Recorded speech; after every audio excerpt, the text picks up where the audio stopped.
Welcome back, everyone, to the second season of Making Waves, the show from the Chicago Maritime Museum all about our city's past, present, and future on the waterways.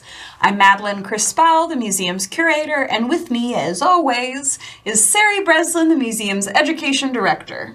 Thanks, Madeline. Our guest this month is Marian Hoskins. If you follow the Chicago race to Mackinac last year, you may recognize her name because in 2025, Marian skippered an all-female crew on her yacht, Madcap. Marian is a U.S. Coast Guard licensed captain, and she has been sailing since she was 12. When not racing, Marian is a marine surveyor working for Schuss Marine Survey, surveying and appraising a variety of vessels.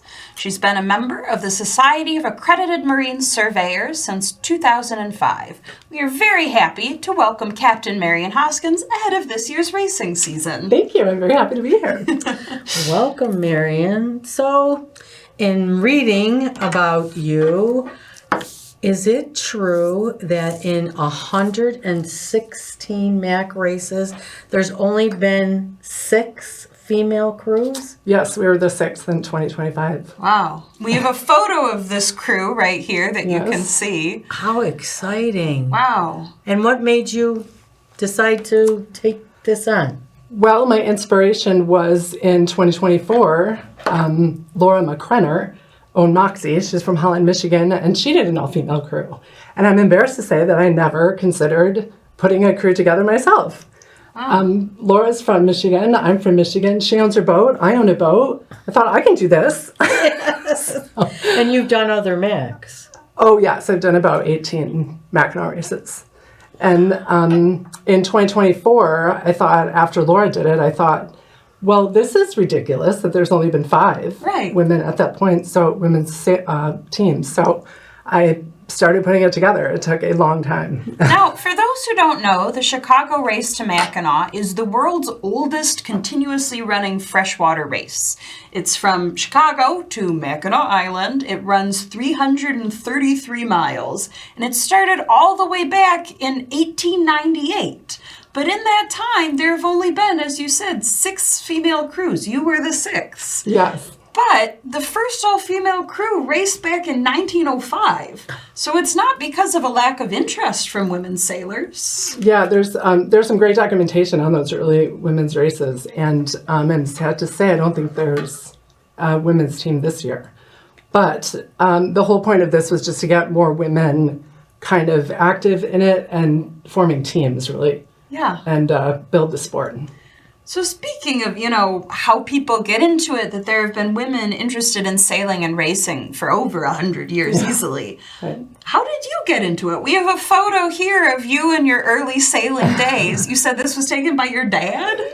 Yeah, my dad. I was working in Bitter End Yacht Club in the Caribbean, and my parents were visiting. And my dad was a budding photographer at the time, so he took this photo and I worked at Bitter End for about a year. It was right after college, and I had done everything my parents had told me to do, and I graduated college, and then I started doing what I wanted to do, which was go sailing. That's awesome. The bitter end is no longer, right? Didn't it? No, they rebuilt it. Oh, It's they there. did? Yep, Oh, because it It's was there, back in demolished business. by a hurricane. they're back in business. Well, that's good. Yes. That's So good to know. early on, you were sailing yourself. When did you get started racing? I started racing at Michigan State University. They have a great sailing club that's still active today.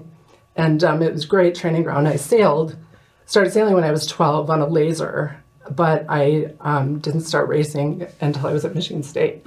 And it was just excellent, training ground, sailing with other people my own age and going and traveling every weekend to college regattas. It was just excellent training. Yeah, and so you continued in sailing recreationally after that, even after you graduated. Yes, and racing. I moved to Chicago eventually, and during college. I taught sailing at Chicago Yacht Club, and got on a lot of race boats in Chicago, and just went from there. So you're not.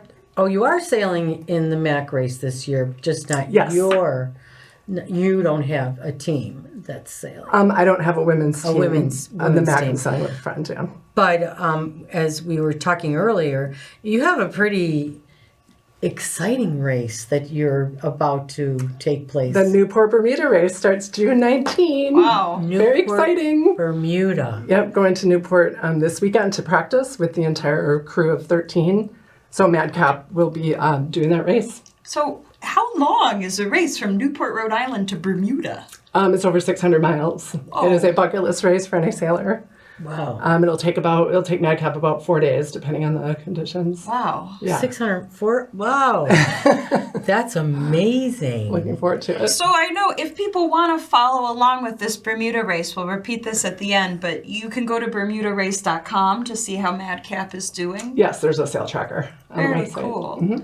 So you have this race coming up. You sail in the MAC race this year and last year. During the rest of your life, are you doing anything with watercraft?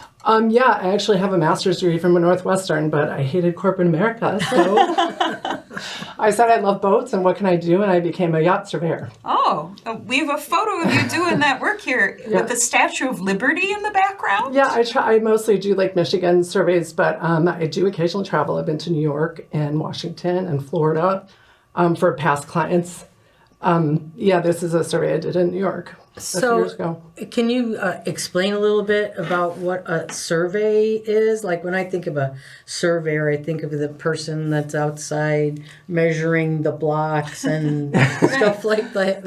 It's like a home inspector for boats. Oh, So if you're buying a home, you get a home inspector Right. to look at the house. If you're buying a boat, you get me, and I tell you everything that's wrong with the boat, and I also appraise the boat. Very interesting. so you can keep people from, buying that proverbial hole in the water. No, they're all holes in the water. That you just No matter keep what, dumping great water in. conditioner. Yeah.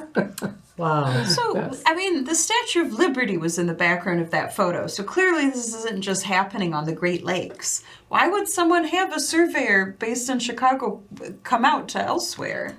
Well, I'm very good at what I do. No, I have past customers who trust me and sometimes just want to find a boat someplace else than here, and they want me. And you've crossed at an it. ocean to do this even before. Yes, I've done surveys in England too, having to be a race boat. So that was a fun one. You didn't have to race there, did you? I got there the usual way. Yeah. And then when you are surveying a boat, do you actually take it out sailing? Yes, sometimes. It depends on what the situation is, but often I'll go. I will not drive the boat because I am, being paid to be a surveyor, not be a captain. But we'll go out on the lake and run the engines and do some steering tests, engine tests, and all that. You are also separately a U.S. Coast Guard licensed captain. What am. does that mean?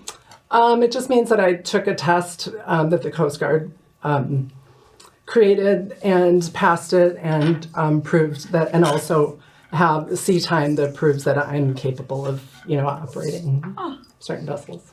And I think if you're smart, you don't want to get on a boat unless the person that's at the helm is a captain, right? Yeah, a lot of times. Talk about. So, I mean, our legion of viewers at home know that I am the certified landlubber at the Chicago Maritime Museum. So, it was really interesting for me to get to learn about some of, what is it actually like to race the Mackinac race? And we have a photo here that answers that question in a way I never thought it would be answered. What are we looking at? Well, you can see a girl's set of feet on the left. You can see my navigator sitting at the nav station in the center, and then another girl eating as much food as she can in a short amount of time. So it's some people think we don't sail continuously, which we do for the Mac. It's 333 miles. Madcap takes about 2 days to get to Mackinac Island, and it is close quarters. It is very tiring. You're not getting a full night's sleep. It's usually 4 hours on, 4 hours off. So you're getting 4 hour opportunity to sleep. You're not sleeping for the entire 4 hours ever, unfortunately. Right. I imagine it's not that easy to sleep for a full 4 hours on a working sailboat, right? Working yacht. And I worked very hard and very proud of the team I put together because everyone was focused on the same goal. Everybody was a team member. Everyone got along on the boat. I was very careful in, interviewing and choosing the people so that I had a good team because I had a short amount of time to choose that team and to make the team a team and to, race the race. So, And especially in such tight quarters Yes. with each other, you want to make sure that you work together well Yes. and, that kind of work and everything all there's no together. crazy personalities. No crazy. Yeah, and the question that I asked, are you still friends? Yes, of course. Which is really good, which We're all means still you had a really good team. Yes, I did. So the navigation, what is really important in the trip to Bermuda with navigation? So often they call Bermuda race a navigator's race because there's the Gulf Stream is involved. You're crossing the Gulf Stream, and depending on the wave action and where the Gulf Stream is and all these factors is how you get to Bermuda fast or slow. So it's very scientific about where the Gulf Stream is, where do you enter it, where do you exit it. So it's very, very tricky for the navigator. But it's also very challenging because of the current and because of the weather. It can be a very uncomfortable race for a long period of time. How many boats are actually a part of this race? Newport, Bermuda, I think about 100. Wow. It's limited because Bermuda is a small place. Sure. Yeah. So they can, they have to cut it off. Yeah. So last year, I think there were 300 vessels that sailed the Mac race. Or more, yeah. What was last year's Mac race like? Was it a difficult race? It was difficult in that it was unusual. It was upwind and it was pretty light air. So it was very challenging. I mean, heavy air is challenging for a different reason, but light air is slow. So the girls are trying to all focus going about 2 knots. Oh, wow. 2 knots boat for speed. the people at home, heavy air, is that when there's fog? Light air is Very windy. Heavy air Very is windy. very windy. Yeah, so 20 to 30 knots can be Wow. is heavy air. Light air is 5 knots Oh. Yeah. or no knots. Yeah. So Like the how start. do you move a vessel powered by wind when there's no wind? Lots of tricks. You got to have good sails. You got to have the weight in the right spot on the boat. A lot of patience. So over the course of this race, how are you guys doing? Were you doing well last year? Well, we started out literally with no wind at the line. Oh. The starting line, we got to the starting line and everybody stopped. The entire fleet was just lined up. Anyway, so it got better. The wind picked up finally. We got off the starting line, got going. But it was really challenging and just kind of slow and lots of sail changes, trying to get the optimum speed out of the boat. And we were way behind in the beginning. And we had so many friends watching us on the racing app and rooting us on. And it was so nice to have the support. And we just fought our way to just sailed as hard as we could to the finish. Well, me not being a racer, if I go out and there is no wind, I just motor back to the harbor. How nice for you.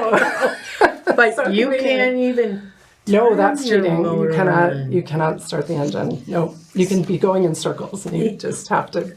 So, wait for the wind to Marian, you come up. mentioned in that photo of the navigator that we saw someone eating as much as she could. What does that mean? What are you eating on board over these days? Well, sometimes we put food into frozen packages, and then it creates, it cools in the cooler. You take it out, thaw it, and eat it. And some are freeze-dried food. Some is just like, if it's rough, you're eating pretzels or protein bars or whatever you can grab quickly and not kill yourself down below while you're grabbing it. No cook on board. There is a cook, not a cook, but we share. We just share the responsibilities of preparing food if we're able. Otherwise, we're just grabbing. Laying out the protein bars, the pretzels. Right, the gourmet, the gourmet gourmet protein spread. bars. Yeah. It's almost like a hike or something, It's really. camping. Yeah. It's camping, yeah. Wow. Sure. For sure. So you're in these difficult conditions. There's not enough wind. You guys are, it's a challenging race. It's hot, there's bugs. We've got a photo here. Tell me what's going on when you get to this point in the race. So this is the Mackinac Bridge, and we are almost to the finish. We got to sail under the bridge and get to the finish, and you can see everyone's on the rail. We've got some breeze finally, and the sails are trimmed perfectly, thanks to my crew and the crew who took this photo, Molly. And we are just focused and dialed in. We're sailing to the finish. So you mentioned you have a bit of a story behind this. So at this point, my navigator, Lovely Taylor, knew that how we were going to finish. And I didn't. And she told the whole crew and didn't tell me. And we crossed the finish line. And we have a photo That's right here after of the your finish. reaction. that is right after the finish. And she, right after the finish, she came up and she said, we got third. And my mouth dropped to the deck. I was so excited, and all the girls were just laughing because they knew, and they said, we needed to keep you focused.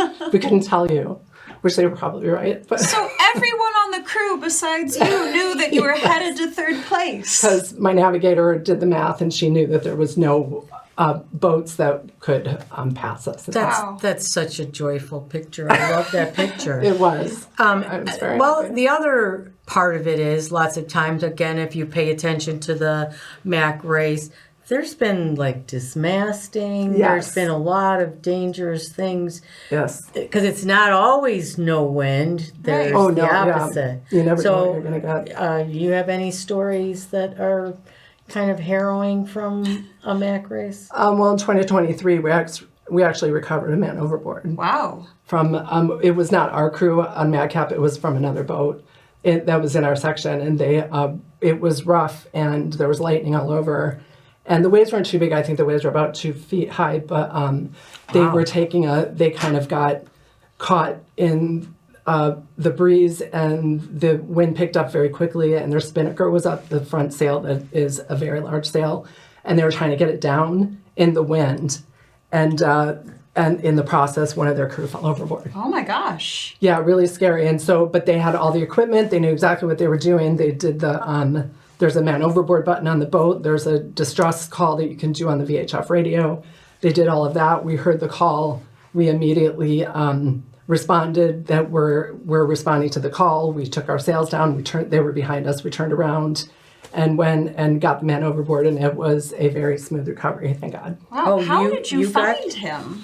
Well, there's Protocol. There's GPS chart plotters on board, so you have a visual of the lake, and then also he had a PLB on his person that is a personal beacon. So when he hit the water, that beacon went off, and it sent out a radio signal, and that went directly to our equipment. Wow. And so we knew exactly where he was. These are very important things for anybody out on the lake, that you have your own personal flotation devices, that you have a radio. Personal locator that- beacon. Personal locator. I mean, these And are... all these things are required from Chicago Yacht Club to be qualified to do the. These are safety qualifications for the Chicago Yacht Club race. So, yeah, tell us what very that important. looks like. What do you have to know before you sail a MAC race? I mean, besides how to sail. We don't have enough time for that. The list is so long. Oh my God, just the safety equipment that you need and the safety requirements to qualify for, I mean, the safety regulations are, 10 pages long. Right. For the race, but they're all obviously justified with the story I just told about the man overboard. Right. There's not only the safety gear, you have to train the crew and with the safety gear, make sure the crew has their own personal safety gear that's required. I mean, the maintenance on the boat, that you don't want any breakdowns because that's slow. Right. So you have to make sure everything's in good shape on board. Make sure the crew sleeps as much as they can, is fed well, hydrated. It's a lot. Yeah. Is there, are your boats inspected before taking off on a race? Yeah, they do. The races have pre-inspections that you can, sometimes they're mandatory, sometimes they're, you can just choose to do it, but they randomly select boats after the races. And they say, okay, you've been randomly selected, you have to be inspected, and you get to a specific dock, you dock there, and an inspector comes on immediately.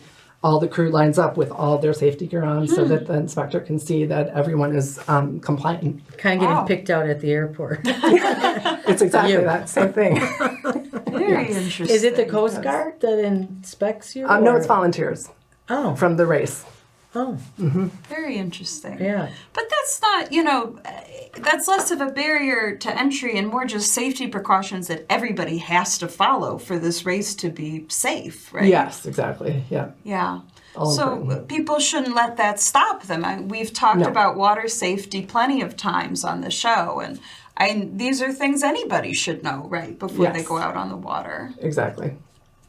So speaking of getting out on the water yourself, I hope at least some of the girls watching us today, if we don't have a all-female crew on the MAC race this year, maybe in 2027. I know, I'm so disappointed. I don't think there is an all-women's crew this year, but I would love to see one soon, sooner than, I think there were 50-year gaps. Yeah. Can you tell us about how someone can learn how to sail?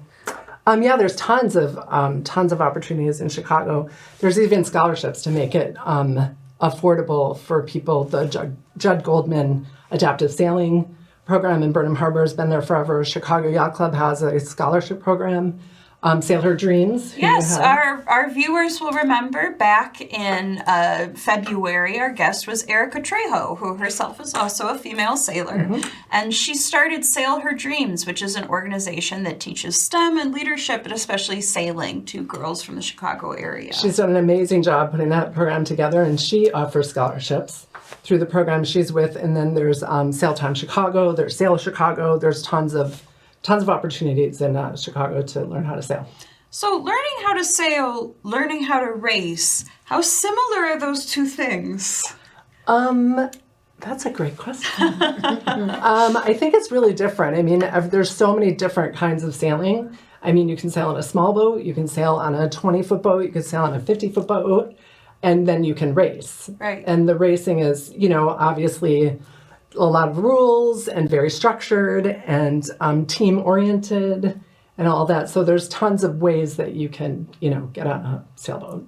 Right. So can you tell us a little bit about what qualifies you, and is everybody in the same, batch, or is Right, it are all of the boats competing like against if you're a each other? 70-foot boat, are you racing against a 28-foot boat? Oh, for a regatta, there's say the MAC race, a very large race. There's tons of sections and lots of classes, and God bless the race organizers have to figure it all out. But they try to put the similar boats together in sections together so that they're competing kind of with the equal, I see. equal. So Madcap's going to be going down to Bermuda with similar boats to Madcap. Yes, we're going to, that race is that regatta is like any other. There's sections involved in, so we're going to be racing against similarly equipped boats. So once you get to Bermuda, then are you sailing back? I am not sailing back, but a team of our friends are sailing back to Newport, Rhode Island. And then how does the boat does it go through the Great Lakes and the The Mississippi? Erie Canal? It could. There's a way to do that, but we are choosing to bring the boat back to Newport, take it apart, and put it on a truck and ship it truck it back to Larson Marine in Waukegan. Wow. So, I mentioned earlier there are ways for people to follow along this Bermuda race and the MAC race as well. And we just talk a little bit about that because, again, I had no idea that people at home, I assumed you would have to be at a body of water to follow a sailing race. No, with modern technology, it's pretty fun. There's each race has an app that you can download and you can follow. You can There's an app for that. There's an app for that. Yeah. You can choose one boat. You can watch the whole fleet. You can watch one section, and you can design the app to watch the race however you like to race it. Wow, so that's YB app, YB yacht YB. Something, I assume. It's called YB on the app. Okay, so that's all you have to search. Or you can go to bermudarace.com Okay. and download the app from there. Chicago Yacht Club also has on their race website, they also have an app to follow Right. the race. Very cool. So everybody watching at home, download your app to follow Mary in the summer when she's doing her race. But of course, with the Chicago Maritime Museum, it is the future and present of racing that we're interested in, but also the past. And so, of course, when you come down to the Chicago Maritime Museum, you can learn about Evelyn Wright, who is your sister in sailing. I've read about her too. Yes. It's so interesting. The first all-female captain of an all-female crew, Yes. way back in 1905. Amazing. But I learned something interesting when we were talking beforehand. Tell us about, who actually won the race there? I mean, who was she? Right. So, despite the fact that Evelyn Wright was flying the Burgee of the Chicago Yacht yes. Club, and so her win is credited to the Chicago Yacht Club, she as a woman would not have been able to join as a member until the 1970s. Imagine that. Which is true, unfortunately, of many of the Chicago yacht clubs. Women, despite the fact that they have been a part of it, they have been innovating and sailing and making real change in the sport since the earliest days. Yeah. They have not been recognized as much as they should be until recently. Yeah. And I would like to know if we were the first women's team to podium. Yeah, you very well may have been. But I can't get confirmation, so... Well, anyway, everyone, thank you so much, Marian Hoskins, for joining us. Again, you can follow along with her race on the YB app or bermudarace.com, or you can look up the Chicago MAC race through the Chicago Yacht Club. Meanwhile, the Chicago Maritime Museum is open Tuesday through Sunday, 10 to 4, and our website, chicagomaritimmuseum.org, is always open. Thank we you need so more much. women. Yes. More girls. Go learn how to sail, Get out ladies. there and be safe. Yes, and be safe. Learn how to sail. Yes. Thank you so much, Mary. Thank you. Thank you, Marian. That Thank was you. wonderful.